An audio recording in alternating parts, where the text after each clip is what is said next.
What is good, everyone? Welcome back to another episode of the Dentistry Invest podcast, episode number 47. So good to see you all. Hope everybody is still enjoying Side Gigs Month. Side Gigs Month is still going on for the whole of August. We are interviewing dentists who are well known and renowned for their side gigs. And I was chatting to my next guest just before we got on the show, and I said, surely this is one of the most well-known side gigs in dentistry. Enlighten Whitening. And Payman, my guest, was so much more modest than well, he was modest, which was very good to see. And he said, oh, James, you flatter me, really. But I think it is. A lot of people have heard of it. And Payman, of course, has left dentistry purely to pursue Enlighten. And that is, I suppose, for some people in their side gigs and their side objectives, their side hustles, that might be the ultimate goal. For some it is to do it around dentistry, and for some it is to do it in lieu of dentistry, or as a means to leave dentistry. And I think that the fact that you even have the option to do that is absolutely incredible, Payman, and it's testament to your success. Anyway, Payman, I haven't even asked you how you are today. How are you? I'm very good, man. Lovely to be on the show. One of my favorites. And you flatter me, Payman. Thank you. No, it is one of my favorites, man. I love the way that you're just yourself, man. You're not trying to be anyone else. And obviously we had you on our podcast, and that was also one of my favorite episodes. Would you remember at the time when crypto was still it was peaking, wasn't it? It was peaking duck at that moment. Hopefully we'll get back there as well. But yeah, I really enjoyed talking to you. So it's a pleasure to be on. Thanks, man.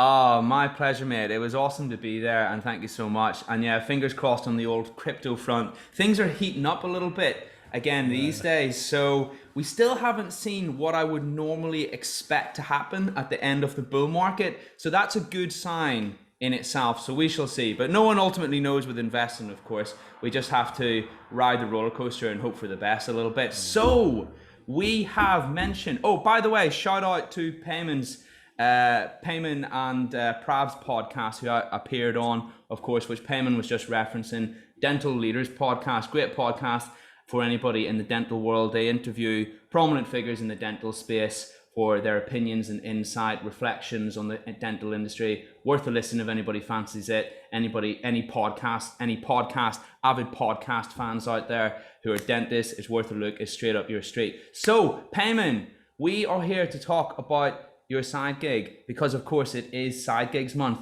and your journey and just how it quite happened for you. So for anybody who doesn't know yourself, Payman, would you like to do just a little bit of an introduction, speak about who you are so that people can get to know you?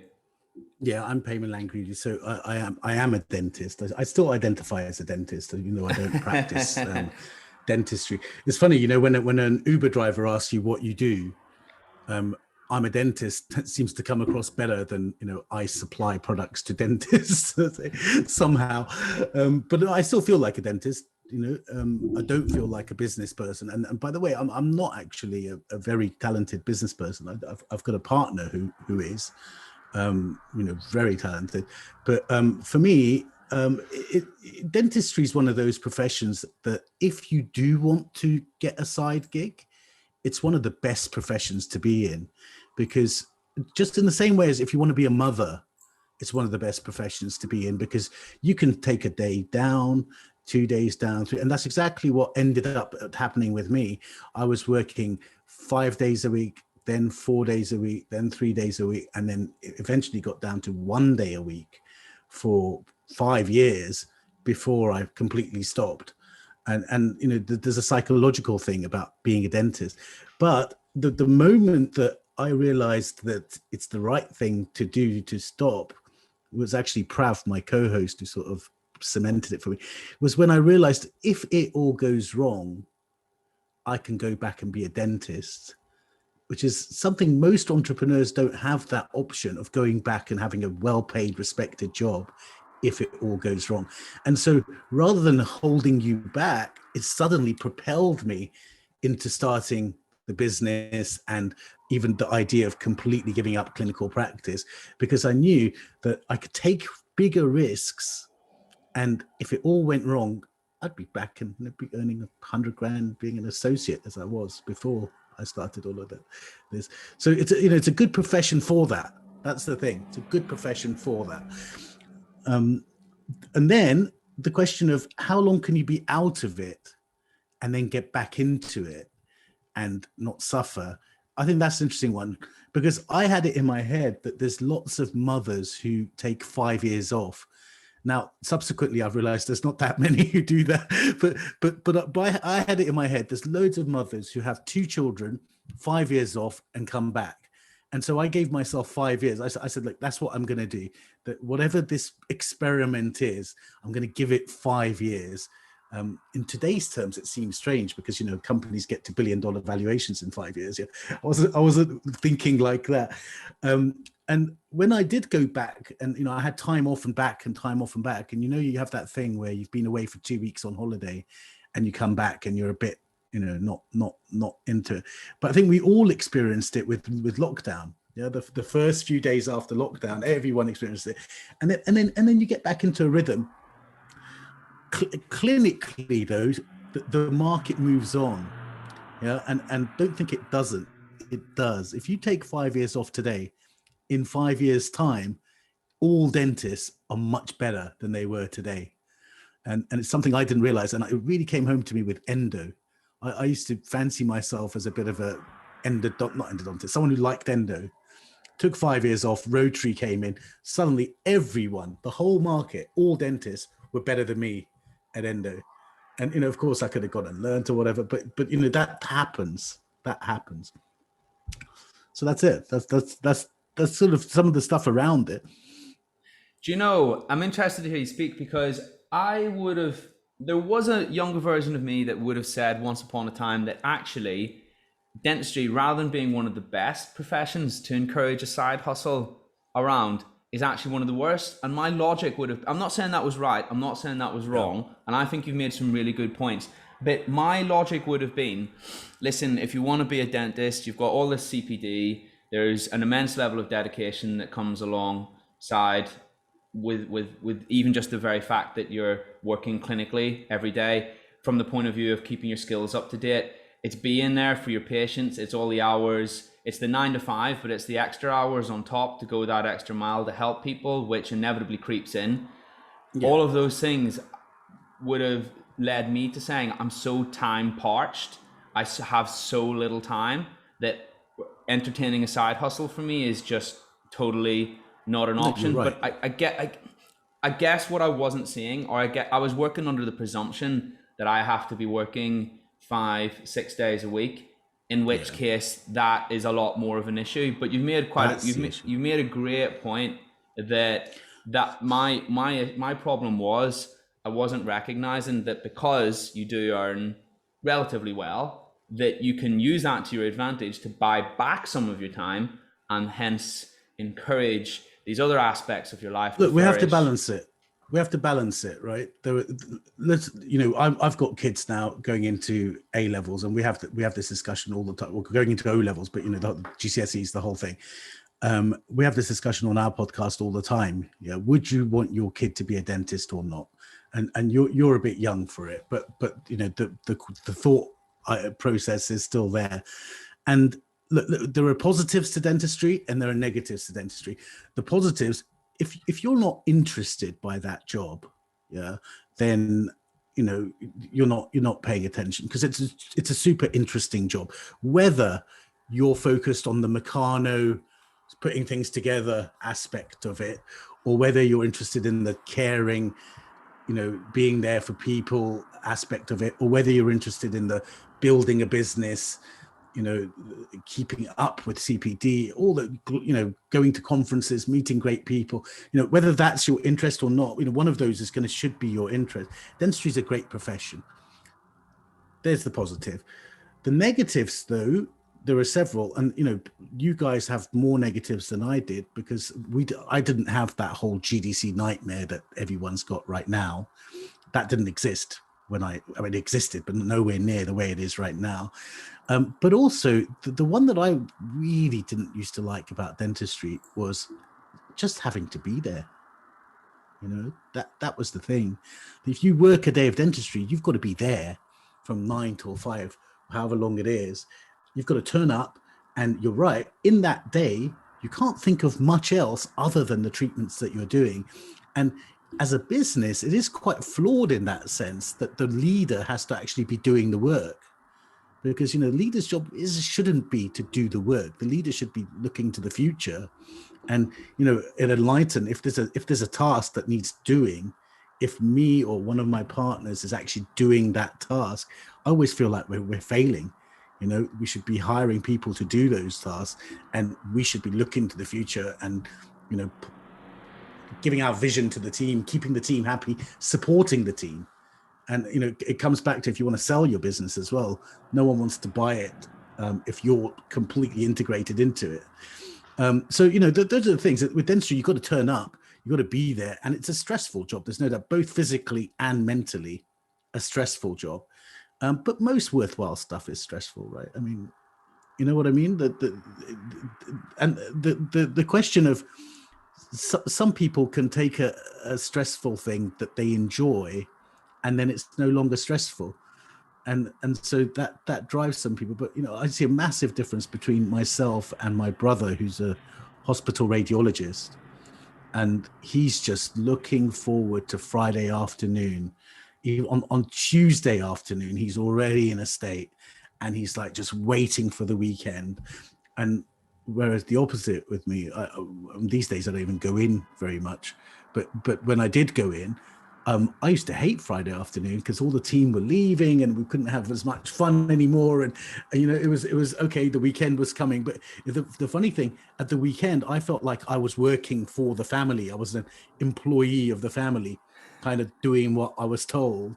Whereas during the week, no one was telling me what to do, and I quite enjoyed. And I didn't have to be there. That idea of not having to be there really resonates with me. You turn up, but you don't have to. You haven't got that option with dentistry, really. Yeah, it's a very hands-on, right? hands-on. It's an archaic, traditional profession, isn't it? That there's no way to decentralize it. Well, I guess that works for some people, but depending on your commute in the morning and how long that takes, it can be a huge, and various other factors. It can be a huge bearing on your happiness and your overall lifestyle. And coming from someone, by the way, you could own 40 practices and then you don't have to be there, right? You don't have to be doing the actually drilling. Yeah, that's possible, isn't it? And there's plenty of people doing that too. True. True. But in a way, I would say that's leaving dentistry, isn't it? I mean, it's leaving clinical dentistry, isn't it?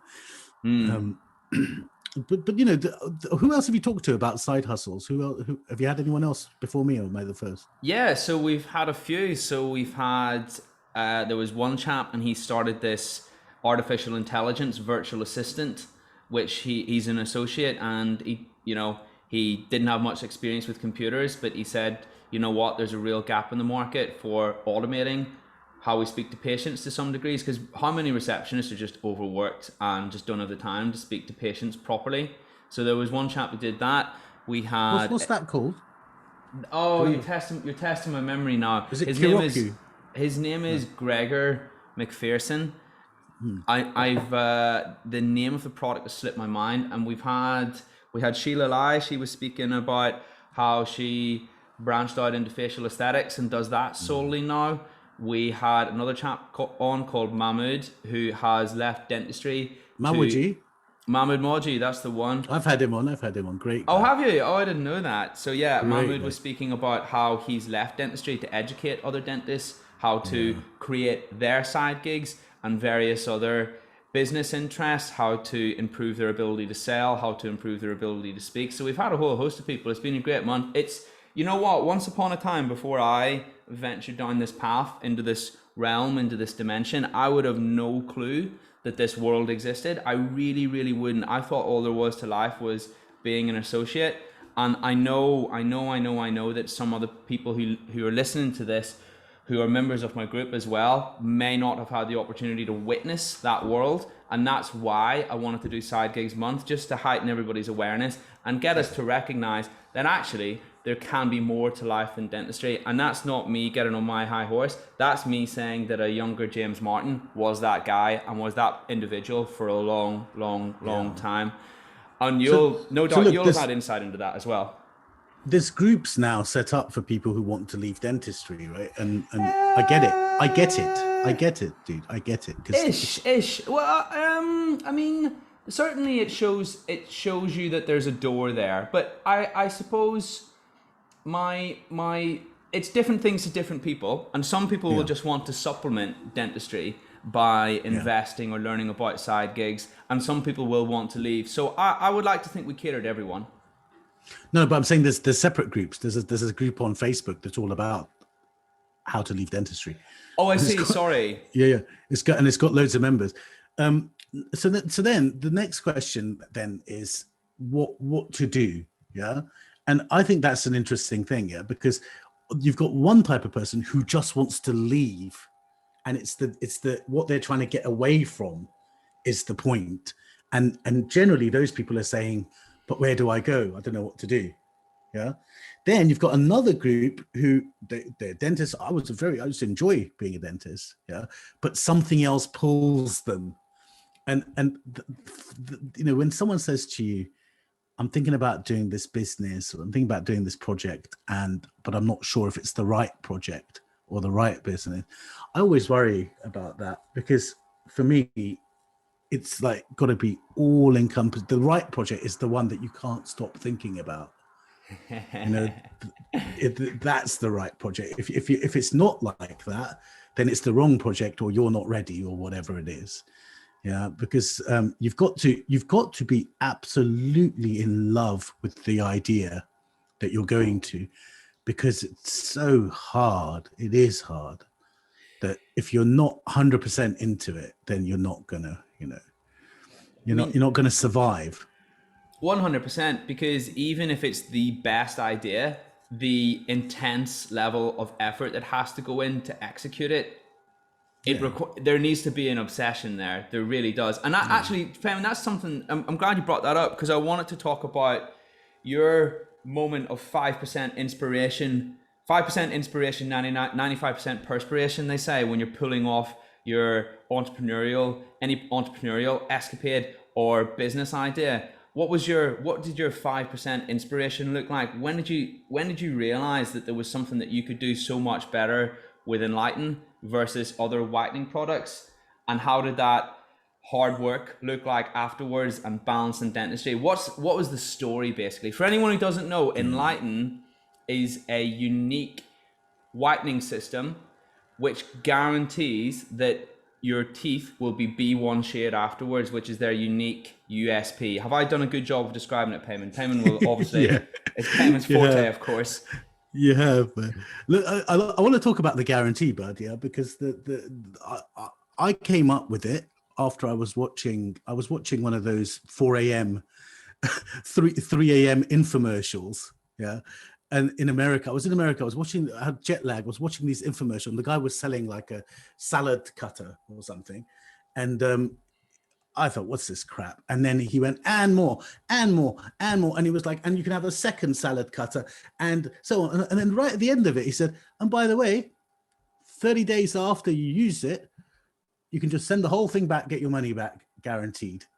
Because I won't even ask you why you want to, and you can keep X, Y, and Z as well. Those books that he gave free, part of the thing.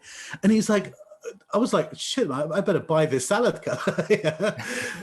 So then we looked at it, and we were getting just brilliant results again and again and again and again and again and again.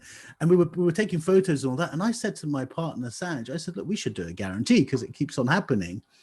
And this question of how are you going to police it, and it's sort of, for me, a real eureka moment of, I want to run my company, run my organization based on trust for my suppliers, trust for my employees, and trust for my customers. Yeah. And if within that framework of trust, someone betrays that trust. So let's say an employee lies to you and does something. I'm not going to run my business looking for lies. I'm going to run my business looking for trustworthy people who want to do their best, or whatever it is. And so by the same token, I'm not going to run my business looking for dentists who are lying to me about whether or not they got to B1, because, I can't actually police it, can I? I mean, someone can send me 2 before pictures. That's the end of it, right? But That's true, actually. But as it turns out, it's actually the opposite way to what you might think. We get very few people that we think are betraying the system. Very few. And for me, I'd say for our staff, I'd like them to be even more. I'm very happy for a few people to take advantage, as long as everyone else feels like we're giving fantastic service. That's the key point. Yeah, definitely. Well, I mean, I think you have to look at the bigger picture, don't you? And it's definitely a great USP. So you've always been interested in whitening since the early days of I used to do it as a dentist. As a dentist, I used to do a lot of whitening. And I took over an associate job from this guy who was really, really good dentist. He was one of those restorative Eastman guys. And everything he was doing was just working. And there were these just well-maintained patients. Nothing was going wrong. But the one thing he wasn't doing was whitening. And so I started just asking, saying, hey, have you ever thought about whitening your teeth? And loads of people were just going ahead. At the time, I think opalescence was the only product on the market. And it worked pretty well. I mean, it was a happy treatment. And so I really loved it. As far as, some people see whitening as not rocket science, not dentistry. Yeah. But for me, the aspect of dentistry I was interested in was the patient aspect, not necessarily the meccano. I mean, I used to fit veneers and try and, get the bonding absolutely right and all of that. But that wasn't my interest. My interest was the people side of it. And from the people side, whitening is just a powerful, powerful treatment, because, people want whiter smiles. They always wanted whiter smiles. For the last 1,000 years, people have wanted whiter smiles. And so the idea of, should we start a company to do this, came from, there was a new technology that we thought at the time was light activated. And this is years and years and years before Zoom existed. Zoom was a reactionary move. There was a product called Bright Smile, and we saw this product. The internet had just kind of started, really, and we thought we were going to open some practices. The 4 of us who are now owners of Enlighten. There were 3 that I lived with, my wife now, and 2 others. We said we're going to open 4 practices that focus on cosmetic dentistry and to focus on this new technology, which is light activated whitening. You can whiten your teeth in 1 hour. Was like an unbelievable idea. And I just thought, that's it. That is the thing. And I was always the type who wanted to do a business. I thought it would be a dentistry business, and branding was becoming a thing. And Virgin had just gotten into airlines, and I just badly, when I went to America, I wanted to fly Virgin, not any other airline. And I was trying to ask myself, why is that, right? So we were going to open 4 branded practices that were, north, south, east, west, London, central, whatever, 4 practices, the same name, with the 4 of us, and for them to be whitening oriented practices. And at the time, the way that you did marketing was PR. So you get a PR company, pay them like, I don't know, 3, 4, 5,000 a month, and they'd get your story into Vogue and magazines. And so the story I wanted to be, 1 hour teeth whitening comes to the UK for the first time. I wanted that to be the story. So we went to San Francisco to meet this company, Bright Smile, only to buy the machines. That's what I wanted to do. I wanted to buy 4 machines for these 4 practices. And the guy said, it was a proper, businessman, and we weren't. We were a 28-year-old associate. And he said on the way out, he said, look, you guys, you're dentists, it's fine, but you're not distributors. and what we want as distributors, because they didn't even have an office in New York at the time, let alone an office in London. So I left that meeting. I went and spoke to my brother-in-law, my now brother-in-law, who was one of these consultant types. And he said, look, it's a different business plan. Just do this. Send them this one instead. So we sent them a different distribution business plan instead of being mentored. And that's how it started. That the idea of becoming a distributor came from that. I mean, if that guy hadn't have said that and he just sold me 4 machines, I'd be a dentist still with machines. Interesting. So it was a path. Well, that's quite often the case with lots of side gigs. It's where you wind up is completely different to where you intended, but it's having the momentum and the wish and the inclination to begin down the path in the first place, I suppose. And it's part of the fun as well, because you genuinely don't know where you're going to wind up sometimes, and it brings an element of excitement. And it certainly breaks apart the continuity or the potential mundaneness of just being sometimes when you're working 9 to 5 as an associate and you go to the same surgery every single day, there's something else to break up your week. And this is why it's such I talk about it and I'm so enthusiastic about it, and I wanted to do Side Gigs Month because I genuinely believe that it can enhance so many people's lives just like it enhanced mine. Brilliant. So this was how you started out on the pathway to Enlighten, becoming the proprietor of Enlighten, it's now of course your full-time endeavor, isn't it? You're not an associate any longer. How did that evolution happen over time? So dentistry, it kind of just got left by the wayside over time. Yeah, less and less. Yeah, I mean, we got quite busy quite quickly. But when I say busy, I don't mean profitable. We were losing loads of money, but busy. I was busy, and it was the first year. It was just me, and no one else. And this idea of it's fun to be an entrepreneur definitely wasn't fun at that point. Not for me. It wasn't. I didn't know what I was doing. We were constantly hitting cash crises. There were situations. In the first year, it could have happened maybe 15 times that we totally run out of money. And it's such a chicken and egg situation, right? Because you haven't got any customers and you haven't got any money to do marketing to get customers. And that's why it's so hard. That's why it's so hard.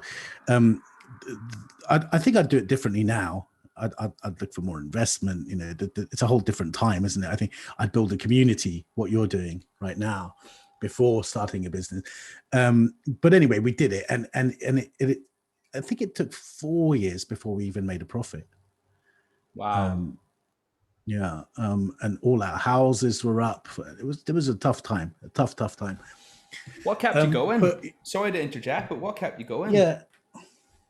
I don't know, dude. I mean, like I said, I'm not a very talented business person, but one thing I do have is I don't give up, and it's interesting because it doesn't always work to your favor. I remember I used to play piano for 15 years with a piano teacher, and I didn't used to be good at it at all. I'd never practiced, nothing.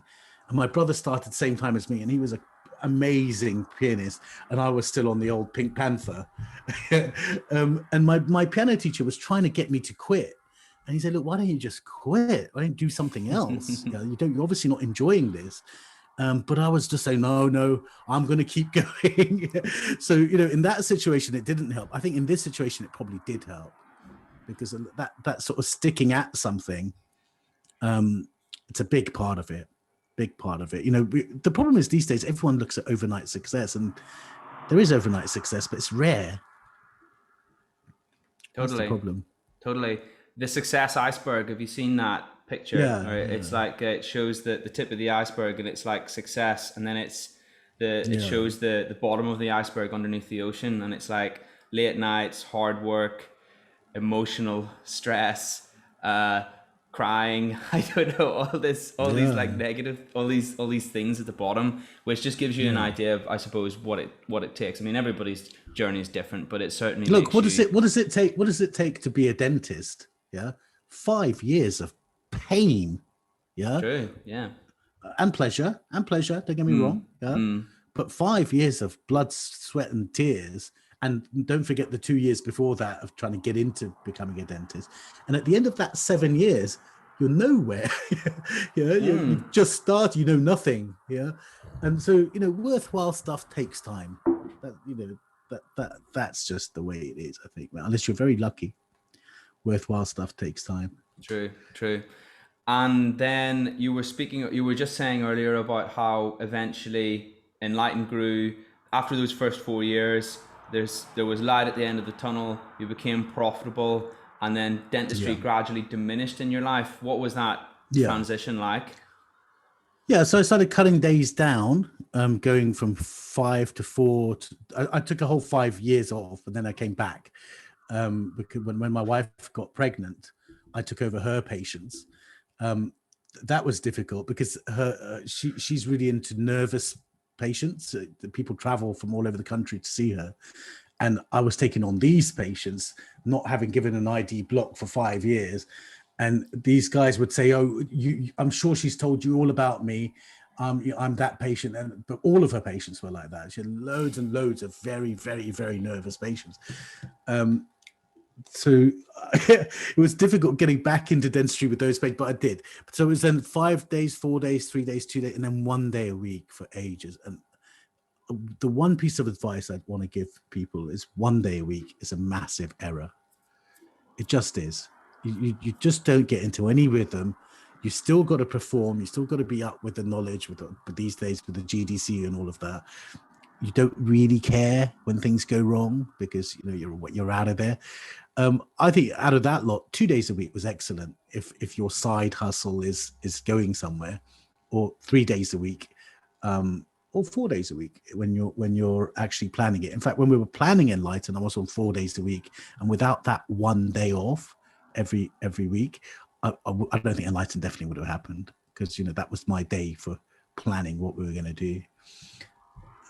Yeah, it makes a huge difference, and I'll agree with that from personal experience. That shift from even 4 days to 5 days, it sounds like it's not that much, but what we have to remember is 7 days is the limited factor because there's 7 days in a week, and it's less the time that you spend working and more the time that you don't have to do other things, and that's what I found the greatest difficulty. Like when I used to. Again, a younger version of myself, I used to work 6 days a week in clinic, and I spent that if there was 8 days in a week, it would have been fine. I didn't mind sequentially working 6 days. I didn't mind that. It was the fact that I had to use my only other day prepping to work 6 other days, going to the gym, clean my clothes, clean my scrubs, do some meal prep, whatever. And that pretty much took the whole day. So that's an important thing to recognize. Yeah, and how does, go on. It could be right for some people, but definitely not for me. I need time to think and be by myself and this sort of thing. And it's not really 7 days a week in the week, is there? Because 2 of them are kind of protected by I guess you haven't got dependents and all that, but 2 of them don't belong to you really. So there's 5 days in a week, and so cutting down to 4 means you've got 1 day to do other stuff. That's it. And then I think after that it comes down to what kind of another side gig you want to do. Is it kind of a hobby thing? Is it a business? I find it makes sense for it to start as a hobby and turn into a business. And then what kind of business are you? Because there's businesses that work on finding the cheapest things for people. Then there's other businesses to work on finding the best things for people. I just went to holiday and I rented a Kia. Yeah, super impressive car, man. Super impressive. I mean, they get good reviews, Kias. It was a super impressive car. Like for what it was, it really did everything. Would I buy a Kia? No, I won't. And I don't know, a lot of that is maybe wrapped up in ego or whatever. Yeah. But what I'm saying is Kia is a great company for being able to do that at that price. There's a whole process going on of getting everything to work at that price. Would I buy a Kia equivalent computer? No. Yeah, I don't know anything about computers, right? I'll buy an Apple computer that helps me use. And so, which business do you want to be? Yeah, is a key thing. So then, with Enlighten, we decided that we were going to be the light activated system, the new thing. Yeah, but there was this other company, Bright Smile, that was a better company than us. The product, which is, I mean, they had 30 million pounds of backing when they started, and so their product was the IDEO product. It had been designed by one of the best designers in the world. It just looked beautiful. Everything was in brand. They had consumer marketing. People will remember they suddenly took out ads on a whole bunch of London taxis. You know, it was a big thing. We were always like number two to them. And then what happened was Zoom came along as the kind of the copycat, and they went into a legal dispute and all that. But then Zoom made me realize that, look, light activated isn't right. And, you know, it became, even up to that point, I was convinced myself light activated was the way to do whitening. But then we decided, no, light activated isn't the way to do whitening. And so we knew we had to switch to tray whitening. And this time I didn't want to be number two. You know, it was so hard being number two, you know, always trying to be a little bit cheaper and trying to negotiate that. And we said with tray whitening, we want to be number one. And I don't mean by sales, because I don't think we're still number one by sales. Yeah, I want to be number one as far as the product. I want the product to be the best product. And so, you know, what you do there, it's a daunting prospect, but at the same time, it energizes you, because I don't know about you, man, but I find everything could be improved. I mean, these headphones I'm wearing, they're uncomfortable. Yeah, this microphone here should be a little bit higher. You know what I mean? Everything can get better. Yeah. So results wise with whitening, the 1 hour thing we realized isn't real. That's not going to work. You know, people's teeth aren't going to go white in 1 hour yet. So what can we do? So we broke tray whitening down into the impression, the lab work, the gel, and the desensitizers, and incrementally improve each of those. For the last since 2007, we've been doing that. There was a guy called Rod Kurthy who had a tray design that he used to sell a book on how to make this tray, and we learned how to make that tray. It was a very long-winded way of doing it, but we brought him over to the UK and he lectured, and he was on this idea of selling his book to teach people to sell the tray, to make the tray. And it was grating with the UK audience, right? The UK audience doesn't want someone to come out on stage and say, buy my book for $140 or whatever it was. It was $140. It wasn't that $9.99 book. In America, that's somehow that's very acceptable, but the UK audience did not like that, and I could feel it. And then on the other hand, the culture in America is to make your own trays, but the culture in the UK at that time definitely wasn't to make your own trays. People were sending them out to labs. So I said to Rod, look, halfway through the lecture, I said to him, look, I'll buy all your books off you, and I'm going to hand them out for free to people who buy the product. By that time, I had a product that was linked to the tray. And the centralizing of the lab work became a really key factor of making sure the lab works absolutely right. And we weren't going to do it the way he was doing it, because his was based on, you know, one at a time, and we were getting, you know, hundreds a week in at that point. So that you know, buying a complete system with Enlighten, its impression materials, desensitizers, toothpaste, home gels, office gels, lab work, all of that stuff within the one system, and that all being made to go together and work correctly together, became the thing. And it was a very niche thing, right? And to some extent still a little bit niche, but we were talking about it before. You know, you get the early adopters, and there were plenty of those. And I remember in the early days when I was doing my training, there'd be all famous dentists, you know, people, you know, in the West End and all that, those early adopters. and from other towns, but early adopters. And now you've got sort of a much more mass market adoption of premium whitening. Don't forget, when we started, whitening was completely illegal as well. So until 2012, whitening was illegal. So we jumped through all sorts of hoops. The first version, we used to have no peroxide in the kit. We used to get raided by trading standards to test our kits to see whether they had peroxide in and we used to have no peroxide in the kit, and then we used to direct the dentist to get the peroxide from a chemist. The dentist would mix the peroxide with the gel, the carrier gel, at the chair side, which was legally allowed to do, and then apply that onto the teeth. But we weren't allowed to sell him a product with peroxide in it. I had no idea. Yeah, wow. Yeah. Not even carbamide. So there was lots of that. Carbamide, was it legal as well? Illegal? No, not until 2012. But this was in office, right? So we used to get this proper 35% hydrogen peroxide mixed into this sort of slurry. It was lots of fun.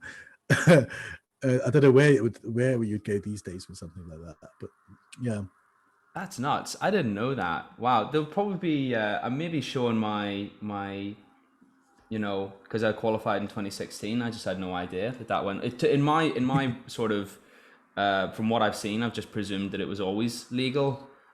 I honestly didn't know that. That's interesting. I suppose the lesson to take away from what you were talking about earlier, I was listening to Gary V. Yeah. I think I was saying this on one of the other podcasts, but it's kind of like this: when you have a product or when you have a business, if you're trying to do the same as everybody else, you're not really poking your head above the clouds. You're at the same level in the clouds as everybody else. And of course, what happens around the clouds, there's lots of fog, there's lots of mist, there's lots of other planes, other air traffic. You're at the same level as everybody else. But what happens when you go a little higher and you go a little further and you create something that's different? You suddenly find yourself above the clouds and there's clear skies and everything's blue. And that's because you've set yourself apart in such a way as you found your niche, and there's way less competition because you have a USP and you're not trying to copy everybody else. But of course, I've made it sound so simple because it's finding what that USP is. But it sounds like with Enlighten, I mean, for you personally, it was moving away from the whole UV activation thing in the whitening realm. And I know that you've got your own system with your trays, and it's the combination of the carbamide and the peroxide and all of those things. But yeah, awesome. Thanks for sharing your wisdom today on this podcast, Payman. If anybody is interested in Enlighten, Payman is of course on the group. It's a really cool product. I used to use it in my own practice. I was always very impressed with the results, and the B1 thing is a really cool USP. Payman, is there anything that you would like to say to wrap up today, just in conclusion, to inspire any would-be entrepreneurs on the group? Yeah, look, sometimes you've got an idea or you've got a thought about how the world should be, and sometimes that idea is real, and you should sometimes go for that idea.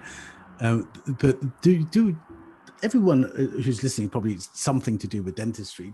That point I'm making about the 7 years to get to recently qualified dentist, that's the reality. Things take time, things take effort and luck as well. Plenty of luck. I mean, for instance, we had plenty of bad luck with the legality thing, but COVID's been a massive upside for us, strangely, for whatever reason that it is, the NHS dentists can't see enough patients, and people have got money in their pockets because of the furlough scheme.